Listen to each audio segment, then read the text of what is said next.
Good morning student. आज अपन gene की structure and characteristic के बारे में डिस्कस करेंगे। सबसे पहले बात करेंगे जीन। जीन क्या है? सेल्स है। सेल्स के अंदर न्यूक्लियस प्रेजेंट होता है। न्यूक्लियस में क्या होता है? DNA and RNA. ठीक है। जो डीएनए की सबसे छोटी इकाई उसे क्या कहेंगे अपन? जीन। ठीक है। Gene is the physical and functional unit of heredity. ठीक है। जीन हेरिडिटी की फिजिकल एंड फंक्शनल इकाई है। ठीक है। या अपन ऐसे बोल सकते हैं, gene is the functional part of DNA और आरएनए। जीन डीएनए और आरएनए का एक फंक्शनल पार्ट है। या gene is unit of heredity. Gene heredity की एक इकाई है। कि यानी जीन डॉटर सेल से पेरेंट सेल्स में, जीन पेरेंट सेल से डॉटर सेल्स में क्या करती है? ट्रांसमिशन होती है। ठीक है। उस कंडीशन को क्या कहते हैं? हेरिडिटी। यानी एक पीढ़ी से दूसरी पीढ़ी में जो जीन का ट्रांसफर होता है उसे क्या कहेंगे अपन? हेरिडिटी। अब जैसे आने वाली पीढ़ी कैसे होगी, ठीक है ना, वो किस पे डिपेंड करता है? जीन पे। Gene is the particular factor that passes unchanged from parent to progeny. ठीक है। कहने का मतलब क्या है? जीन वह विशेष है जो पेरेंट्स से प्रोजेनी तक अनचेंज रहता है। यानी आने वाली पीढ़ी में क्या होता है? जीन, उसके जो गुण है ना, वो उसमें बच्चे में ट्रांसमिशन नहीं होते। यानी ठीक है। और यह एक जीव के लिए जैविक चरित्र की निर्धारणा करता है। ठीक है। अब बात करेंगे पर 1865 में ग्रेगर जॉन मेंडल ने हेरिडिटी जीन के तत्वों का मूल वर्णन किया था। यानी 1865 में ग्रेगर जॉन ने फर्स्ट जीन एलिमेंट का वर्णन किया था। ठीक है। थर्ड पॉइंट में। दूसरा, one number of each pair is contribute by each parent, so the Mendel concept of gene is also known as basic unit of the function. यानी प्रत्येक माता पिता द्वारा प्रत्येक जोड़ी की एक संख्या का योगदान होता है। ठीक है ना, इसीलिए जीन की मेंडल अवधारणा कहते हैं। प्रत्येक पेरेंट द्वारा एक जोड़ी की एक संख्या का योगदान होता है, इसीलिए इसे मेंडल की अवधारणा कहते हैं। It is estimated that human have between 20,000 to 28,000 genes. Each person has two copies. Each one inherited from each parents. Most of the genes are the same in all people, but a small number of genes are slightly different between people. यानी यह अनुमान लगाया गया है कि मानव body के अंदर 20,000 से 28,000 जीन प्रेजेंट होते हैं। ठीक है ना। प्रत्येक व्यक्ति में जीन की 2 कॉपी होती है। ठीक है। यानी जीन सभी लोगों में समान है, लेकिन जीन को एक छोटी संख्या में लोगों में भिन्न होती है। ठीक है। यानी इस पॉइंट का मतलब क्या है कि यह अनुमान लगाया गया है कि मानव बॉडी के अंदर 20,000 से 28,000 जीन प्रेजेंट होते हैं। यानी जो जीन प्रेजेंट होते हैं उनकी 2 कॉपी होती है। ठीक है। यानी सेम होते हैं वो जीन। ठीक है। जीन सभी लोगों में समान है, लेकिन जीन की एक छोटी संख्या सभी लोगों में भिन्न होती है। ठीक है। जैसे कोई हाइट में लंबा है, हेयर अलग है। ठीक है ना। यानी एक पीढ़ी से दूसरी पीढ़ी में जो जीन का ट्रांसमिशन हो रहा है, जीन सेम है। ठीक है। जीन तो सेम है, लेकिन किसी की हाइट में डिफरेंस है, हेयर कलर चेंज है। ठीक है ना। आँखों का कलर अलग है। ठीक है। वो क्या है? जीन उनमें क्या है? सेम है। यानी उसकी जीन की जो कॉपी है वो तो सेम है। ठीक है ना। यानी उसके सिम्टम्स क्या है? अलग अलग प्रोड्यूस हो रहे हैं। These small difference contribute to each person's physical feature. Most of the living organisms encoded their genes in long strand of DNA. यानी 6 पॉइंट क्या है? ये छोटे छोटे अंतर प्रत्येक व्यक्ति की शारीरिक विशेषताओं में योगदान करते हैं। अधिकांश लिविंग ऑर्गेनिज्म अपने जीन को डीएनए के लॉन्ग स्ट्रैंड में एनकोडेड होते हैं। DNA and RNA collectively human as nucleic acid due to their acid nature. These nucleic acid composed of nucleotide, each nucleotide composed of phosphate group, pentose sugar and nitrogen base. यानी 7 point क्या है, acid nature के कारण DNA और RNA सामूहिक रूप से nucleic acid के रूप में ह्यूमन बॉडी में क्या होते हैं, प्रेजेंट रहते हैं।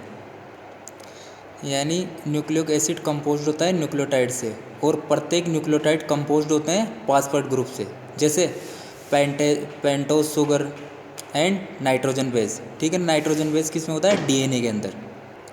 इन DNA sugar is deoxyribose, so it's named as deoxyribonucleic acid are four difference nitrogen basic commonly found in DNA. DNA के अंदर डीऑक्सीराइबोज शुगर है, इसीलिए डीऑक्सीराइबोन्यूक्लिक एसिड के नाम से जाना जाता है इसे। ठीक है, यानी डीएनए के अंदर डीऑक्सीराइबोज शुगर है, इसीलिए इसे डीऑक्सीराइबोन्यूक्लिक एसिड का नाम दिया गया है। ठीक है ना। डीएनए के अंदर डिफरेंट टाइप के नाइट्रोजनिक बेस प्रेजेंट होते हैं। ठीक है, जैसे एडिनिन, गुआनिन, थाइमिन, साइटोसिन। अब क्या होता है, थाइमिन और साइटोसिन, एडिनिन और गुआनिन। ठीक है, ये क्या हो गया, एडिनिन जब गुआनिन से जुड़ता है तो क्या होता है, प्यूरिन बेस होता है। ठीक है, अब थाइमिन साइटोसिन से जुड़ेगा तो ये क्या होगा, पिरामिड्स। ठीक है, यानी थाइमिन एडिनिन से जुड़ेगा तो क्या होगा, पिरामिड्स, और साइटोसिन गुआनिन से जुड़ेगा तो क्या होगा, पिरामिड्स। यानी एडिनिन और गुआनिन दोनों जुड़ेंगे तो उस वो क्या होगा, प्यूरिन बेस। ठीक है, और थाइमिन और साइटोसिन दोनों जुड़ेंगे तो क्या होगा, पिरामिड बेस। एडिनिन और गुआनिन दोनों में डबल बॉन्ड होता है। ठीक है ना, ये क्या होगा, प्यूरिन बेस। और साइटोसिन और गुआनिन इनमें क्या होता है, ट्रिपल बॉन्ड, ये क्या होगा, pyramids. RNA also contain adenine, guanine, cytosine, but has a different base uracil in place of thymine. Adenine and guanine are double ring. DNA RNA में क्या होता है, एडेनिन, गुआनिन और साइटोसिन। ठीक है, अब साइटोसिन अब थाइमिन की जगह क्या होता है, जैसे डीएनए में क्या होता है, एडेनिन, गुआनिन, थाइमिन और साइटोसिन। अब आरएनए में क्या होता है, जैसे थाइमिन की जगह क्या होता है, यूरेसिल जुड़ जाता है। ठीक है ना। अब क्या होता है, आरएनए क्या होता है, सिंगल स्ट्रैंड में होता है, और डीएनए क्या होता है, डबल स्ट्रैंड में होता है। जैसे डीएनए की बात करें अपन, अब डीएनए में डीऑक्सीराइबो शुगर होती है। डीएनए मेनली न्यूक्लियस में पाया जाता है। ठीक है ना, सेल्स होती है, सेल्स के अंदर न्यूक्लियस होता है, वहाँ पर क्या होता है, डीएनए प्रेजेंट होता है। ठीक है ना, डीएनए उसमें क्या होता है, जीन्स होती है। डीएनए में न्यूक्लियोटाइड की संख्या 40 लाख तक होती है। ठीक है, अपन बात कर रहे हैं डीएनए की। डीएनए जेनेटिक मटेरियल तथा सेल में होने वाली क्रियाओं को कंट्रोल करता है। ठीक है, यानी डीएनए क्या करता है, जेनेटिक मटेरियल तथा सेल में होने वाले फंक्शन को क्या करता है, कंट्रोल करता है। डीएनए की स्ट्रक्चर कैसी होती है, डबल हेलिक्स या डबल स्ट्रैंड होती है। ठीक है, डीएनए में न्यूक्लियोटाइड की दो लंबी समांतर सीरीज, एक सीढ़ीनुमा या स्पाइरल के रूप में होती है, स्पाइरल यानी कुंडलित के रूप में होती है, तथा समांतर श्रृंखलाओं के एक नाइट्रोजन बेस परस्पर नाइट्रोजन बॉन्ड द्वारा जुड़े होते हैं। ठीक है, ये बात हो गई डीएनए की।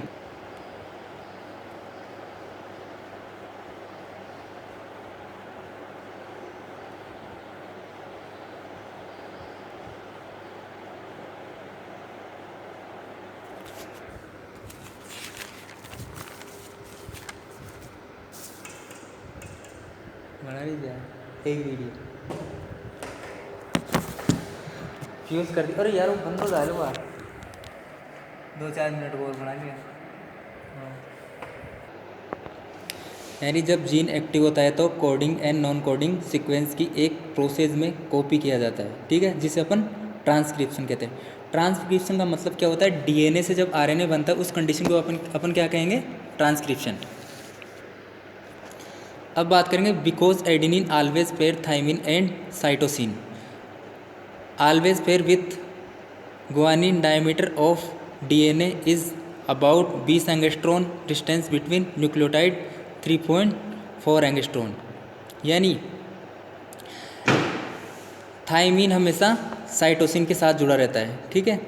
अब डीएनए का जो डायमीटर होता है, यहाँ पर देखो, जो डीएनए का जो न्यूक्लियोटाइड प्रेजेंट है वो डायमीटर होता है 3.4 एंगस्ट्रॉन। और एडेनिन यानी ये वाला स्टैंड, ये डीएनए स्ट्रक्चर है, यहाँ पर ये पूरा क्या होगा, 20 एंगस्ट्रॉन।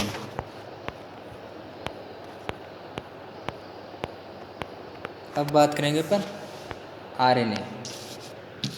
आरएनए क्या होता है, सबसे पहले आरएनए के बारे में बेसिक जानेंगे। आरएनए में राइबोज शुगर होती है। आरएनए साइटोप्लाज्म में पाया जाता है। आरएनए क्या करता है, आरएनए जेनेटिक इन्फॉर्मेशन को कैरी करता है तथा प्रोटीन सिंथेसिस में विशेष योगदान होता है, ठीक है ना। ये क्या करता है, जेनेटिक इन्फॉर्मेशन को कैरी करता है तथा प्रोटीन सिंथेसिस में विशेष योगदान होता है। आरएनए में न्यूक्लियोटाइड की केवल एक लॉन्ग सीरीज होती है, ठीक है ना। जो न्यूक्लियोटाइड जुड़े रहते हैं, यानी जो न्यूक्लियोटाइड का जो बेस है वो क्या होता है, सिंगल स्ट्रैंड में होता है। दूसरा, आरएनए जीन की संकेत सूचनाओं के अनुसार लक्षणों के विकास हेतु प्रोटीन का सिंथेसिस करवाते हैं, ठीक है।